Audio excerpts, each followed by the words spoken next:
नमस्कार दोस्तों, मैं रोहताश कुमार आपका अपनी वीडियो में स्वागत करता हूं। आज एचपीएससी ने एचसीएस प्री का रिजल्ट कैटेगरी वाइज डिक्लेयर कर दिया है। ये रिजल्ट सेम वैसे ही आया है जैसे एचएससी प्री एग्ज़ाम का रिजल्ट डिक्लेयर करती है मेन एग्ज़ाम के लिए। कैटेगरी वाइज 12 टाइम कैंडिडेट जो है वो बुलाए गए हैं। ये जो सेम रिजल्ट है एचपीएससी ने 4 मई को भी डिक्लेयर किया था। अब दोबारा से इनको 20 मई को फिर से ये रिजल्ट डिक्लेयर करना पड़ गया, तो उसके बारे में बात करेंगे। जो 4 मई को जो इन्होंने रिजल्ट डिक्लेयर किया था, वहाँ पर जस्ट क्या किया कि सिर्फ कैंडिडेट के रोल नंबर दे दिए और बता दिया कि ये कैंडिडेट जो है वो मेंस एग्जाम के लिए शॉर्टलिस्ट हो गए हैं। वहाँ पर ना तो किसी कैंडिडेट को ये पता चल रहा था कि उसकी कैटेगरी क्या है, सब कैटेगरी क्या है, ईएसएम क्या है, कुछ भी नहीं। जस्ट सारे रोल नंबर एक साथ दे दिए कि ये कैंडिडेट मेंस के लिए सेलेक्ट हो गए हैं। वहाँ पर किसी को कुछ नहीं पता किस कैटेगरी के कितने आए हैं।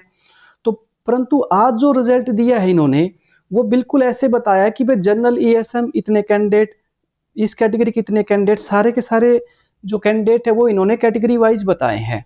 इसका कारण हो सकता है कि कोई कैंडिडेट एचपीएससी गया या कोर्ट गया हो कि भाई हमें सही से रिजल्ट दीजिए। तो पहली बात तो ये कि जो रिजल्ट है इन्होंने कैटेगरी वाइज दिया है और हर चीज को बिल्कुल सिस्टमैटिक तरीके से बता दिया। दूसरा, आज जो रिजल्ट दिया है उसके नीचे इन्होंने एक चीज लिखी हुई है कि the candidate shortlist against various horizontal reservation categories have been adjusted against their respective main categories as per the judgment of the Honorable Supreme Court in Rajesh Kumar versus Rajasthan public service commission.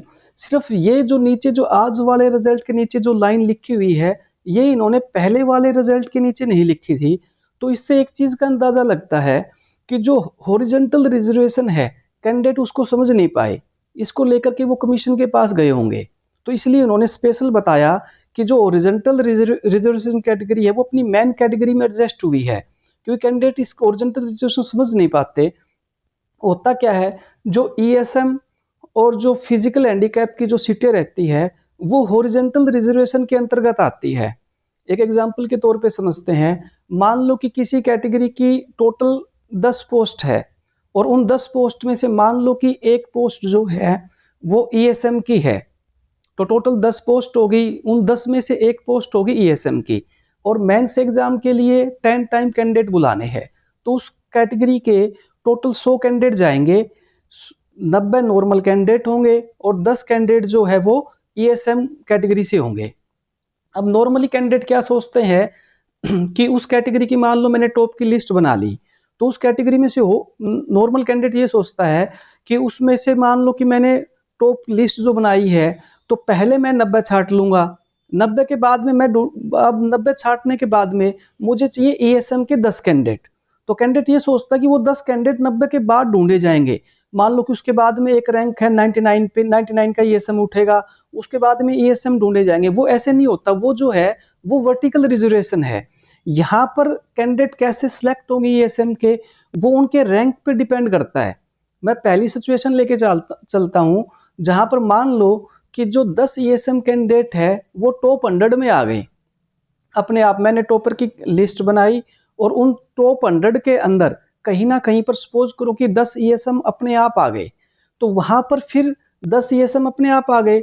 मान लो कि एक पहले ईएसएम की rank मान लो 2 है, दूसरे की 5 है, ऐसे ऐसे टॉप 100 रैंक के अंदर 10 ईएसएम अपने आप आ गए।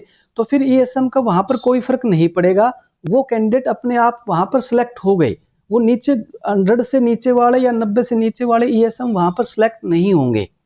दूसरी सिचुएशन लेके चलता हूं मैं, मान लो कि टॉप 100 में कोई भी ईएसएम नहीं आया, कोई भी ईएसएम टॉप 100 में नहीं आया। फिर वहां पर क्या होगा कि टॉप जो 90 जो है, जो वो तो आ गए अपनी नॉर्मल कैंडिडेट आ गए उसी कैटेगरी से। अब मुझे 10 ईएसएम चाहिए, फिर नीचे वो किस रैंक पर 10 ईएसएम है वो ढूंढे जाएंगे। मान लो पहले की 100 रैंक है, दूसरे की मान लो 110 है, 120 है, तब वो ईएसएम नीचे वाले आएंगे।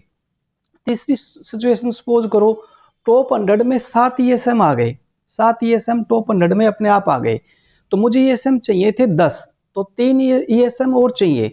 तो होगा क्या, जो 98, 99 और 100 रैंक पर जो नॉर्मल कैंडिडेट है उनको बाहर निकालेंगे और 3 ईएसएम जो है वो नीचे फिर रैंक से ढूंढे जाएंगे।